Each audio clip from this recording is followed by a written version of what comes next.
It is easy to say that Nigeria economy grew by 4.6%. Is that really correct? In economics, is that really correct? Can you compare Nigeria with Osun State? Or can you compare Nigeria with Sokoto State? That is not be correct. You compare Nigeria with Ghana, you compare Nigeria with United Arab Emirates, and you compare Nigeria with Argentina. So when you are comparing, which currency do you use? You use the dollar. Now, when you look at our GDP 2 years ago, it was $500 billion. What is it? $1 billion. What is it today? 199. We are now $199 billion. Are we better off or worse off? We are living in our worst days. Pre-Jonathan regime, before we rebase the economy. Yeah. Before rebasing the economy, we're larger than this. So everybody per capita income in Nigeria now is nearly above $1,000. What used to be $3,000. So are we better off or worse off? How can subsidy removal with flotation be better? The question you should ask is, what should we have done differently? And there are options which were made available, written and in discussion to authority. But the cheapest way is for government revenue to boost, hoping President Tinubu hoped that governors will invest in the economy. Was that done? Was that done? But for a few states that actually reinvested this back into the economy, it's important for people to know the truth. After all, your station is about as it is. Yes. You need to say the truth. Yes, as it is. This economy is not as strong as it should be. This economy used to be the largest in the whole Africa. Today, the last time I spoke with your correspondent, we were number 4. Today, we are now number 5. Now check, the largest economy in Southern America is Brazil. It's also the largest country in population. The largest in North America is the United States. It's also the largest population with largest economy. Then you now go to Europe and see in Eastern Europe, you see Russia as the largest economy and also the largest population. Then go to Western Europe, where you meet Germany, the largest population, largest economy. When you come to Africa, oh my dear black Africa, Nigeria is the largest population. It's not the first, it's not the second, it's not the third, it's not the fourth, now the fifth. So how can those two policies be good? It is more than obvious that they were made out of error, they were made in mistakes, and some of us had provided alternative solution to the government. Whether we will take it or not is another kettle of fish. But we cannot say because we have a deal, look for cutlass and beard ourselves, hoping that all will be well. It's like cutting our nose to spite our face. But well, the result is obvious in the public domain. People that are watching us and are listening to us, they ask themselves, are they better off today than they were 2 years ago? They should ask themselves. When we say that at the end of the tunnel, there will be light, the father of modern economics, macroeconomics for that matter, John Maynard Keynes, he said, and I quote, he said, in the long run, we are all dead. Ask anybody, we will go through pain. When will the pain end? Can they tell you it's going to be 1 year? It's going to be 5 years? Funnily enough, World Bank seems to provide this answer. Is that what you wait for 10 to 15 years? Can you continue like this for 10 to 15 years? And I asked in 2016, when I was interviewed by journalists, when Christine Lagarde told Nigeria that, don't worry, this economy will not go into a recession. I said, this economy will certainly go into a recession. I'm in Nigeria. I'm an economist in Nigeria. And I know for sure that this economy will go into a recession. Did you know that as against advice Christine Lagarde gave to President Buhari, Nigeria economy went into a recession? Nigeria's economic outlook may be improving on paper, but the reality for millions of citizens is expected to worsen over the next year. A new report by PwC warns that by 2026, nearly 2/3 of Nigerians, about 141 million people, could be living in poverty. The projection is linked to ongoing economic reforms, policy gaps, global shocks, and limited income growth. The report also highlights growing concern over Nigeria's fiscal position. The proposed 2026 federal budget allocates 58.18 trillion naira in spending against projected revenues of 34.33 trillion naira, leaving a deficit of 23.85 trillion naira. That's about 4.28% of GDP. Analysts warn this could further strain funding for infrastructure, education, healthcare, and social protection. With oil prices expected to soften toward $55 per barrel, government earnings and foreign exchange inflows may weaken further, while geopolitical tensions and global volatility continue to threaten Nigeria's fiscal buffers in 2026. Security risks also loom large, with conflict-related fatalities expected to rise in 2026 due to insurgency, banditry, and kidnappings. alongside instability across West Africa. Unemployment, the rate is projected to climb to 5.3%, but analysts note that the real challenge remains job quality, with more than 70% of Nigerians working in the informal sector, where wages are low and productivity is weak. For this Macroeconomic, nobody will help you if you don't get handwork. For poor households, food remains the biggest pressure point. The poorest Nigerians spend nearly 70% of their income on food, meaning even small price increases push families deeper into poverty. While current reforms may lay the groundwork for long-term stability, experts stress the urgent need to ensure the growth translates into higher incomes, better quality jobs, and real relief for the most vulnerable. Frank Omalape, Arise News.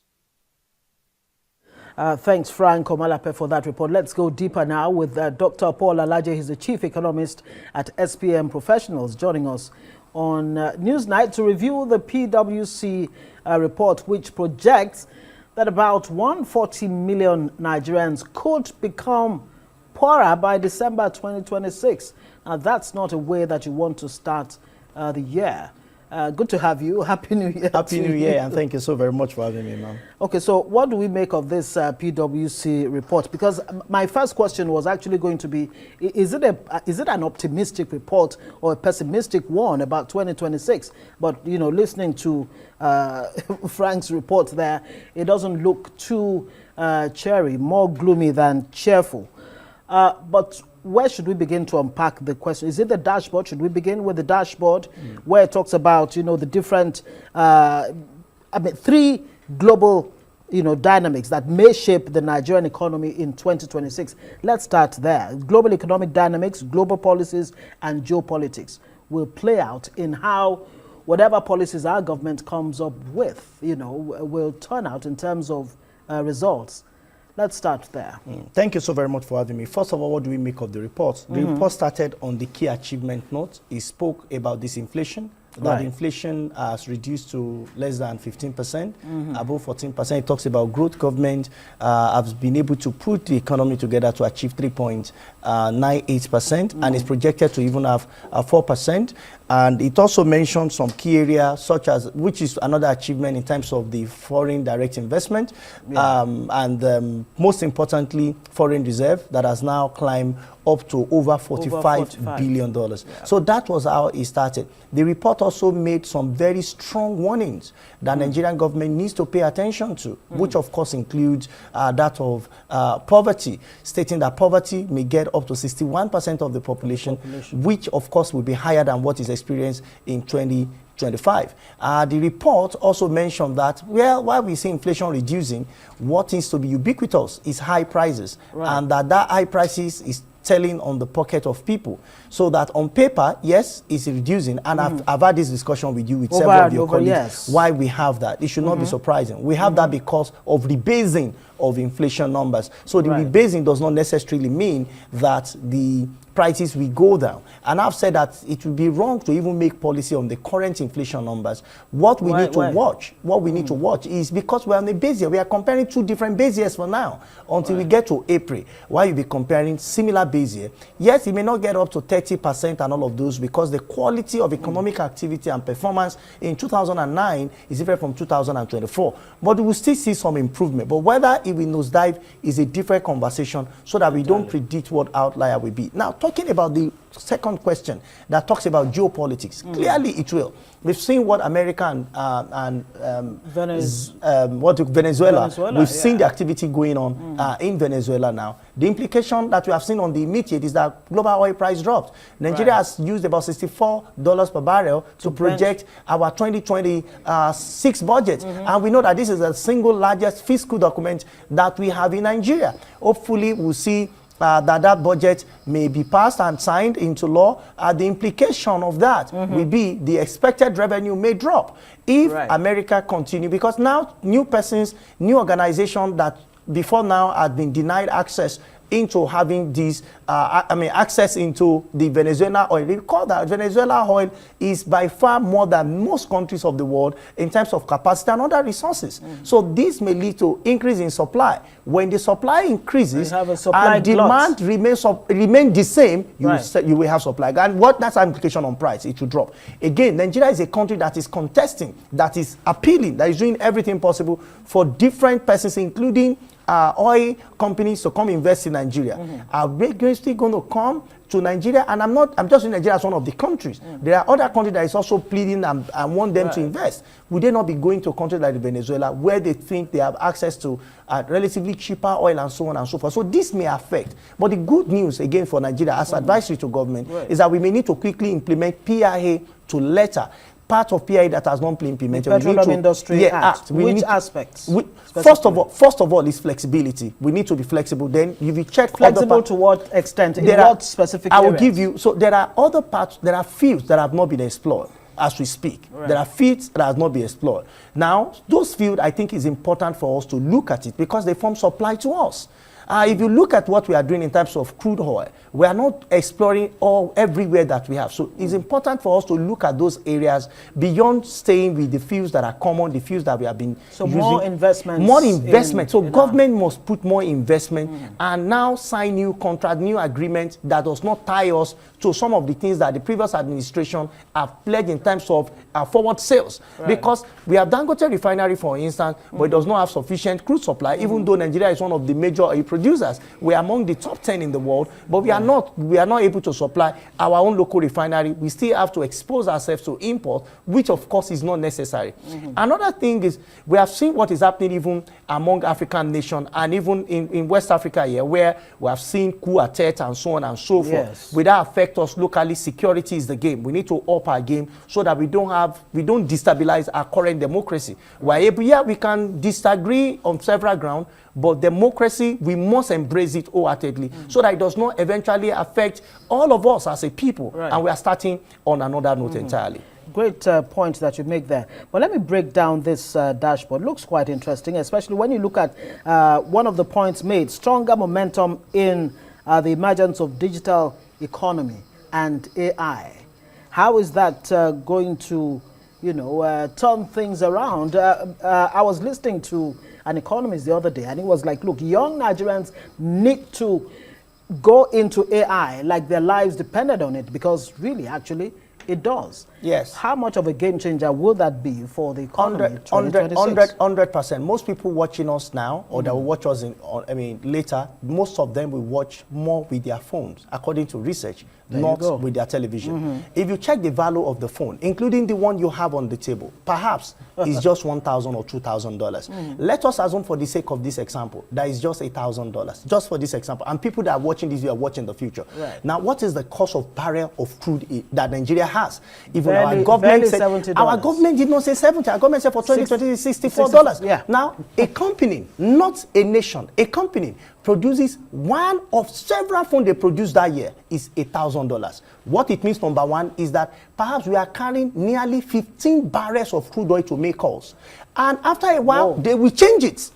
They will now bring another version. Nigeria needs to understand that the strength of our nation is not what we step on. It is what is on our head. It's not the crude oil that is reserved in Niger Delta. It's not what is under it. That we keep us perpetually under. We need to put our youth together. And I mean youth, not just in Lagos alone, but extend it to Osun, extend it to Kano, extend it to Borno, extend it to Imo, especially Anambra, and take it to Calabar, all over Nigeria, including Delta. How can we put this, create hubs, where these people will turn out idea that we buy from them? Private sector we use, apps that we will use, AI that we will use.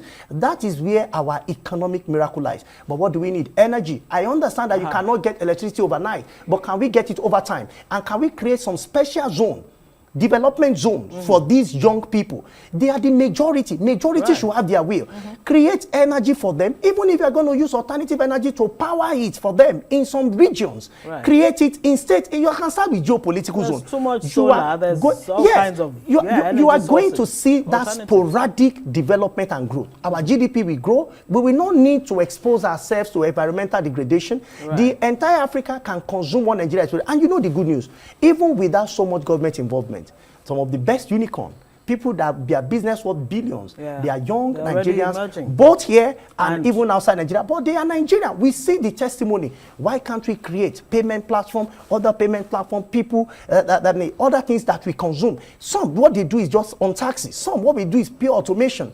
We will never finish using automation, at least that I know in this decade. Yeah. And we are going to automate new things. Beyond all of those, AI of things have changed everything. Beyond the common one people know that is ChatGPT. There are so many other ones that are coming up.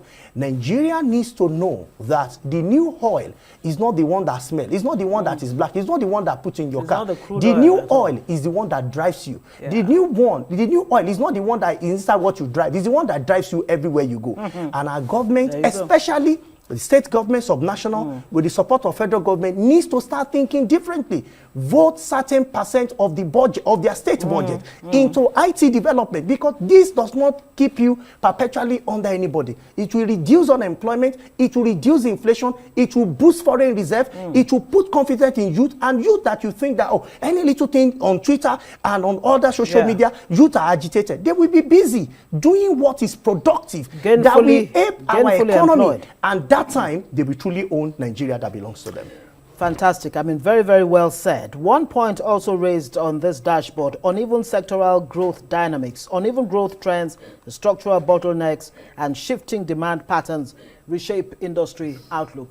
Help us understand what it means here, especially the structural bottlenecks. Where are those bottlenecks? Right. When you look at Nigeria economic structure, you see a lot happening in the oil, and you also see what is happening in agriculture. When it comes to revenue and FX, crude oil play critical role, even though its contribution to GDP is less than 10%. And even using 10%, I'm being charitable. Right. Agriculture and service have dominated. Now, for the kind of economy we have, industry, I'm not just saying production, industry must not take less than 30%. If we continue like this, what we have done is that we have sandwiched our growth. We have kept industry in between two sides of agriculture and service, and we eat it. What you see is that you'll be seeing robust activity happening at the banks, whether it is correct or not is a different kettle of fish. Entirely. You see finance sector, you see telco, those are good things. But what truly can service this such that our bank will become robust? Central bank will not need to tell them before they recapitalize. By themselves, their capital will improve. Right. Why? Because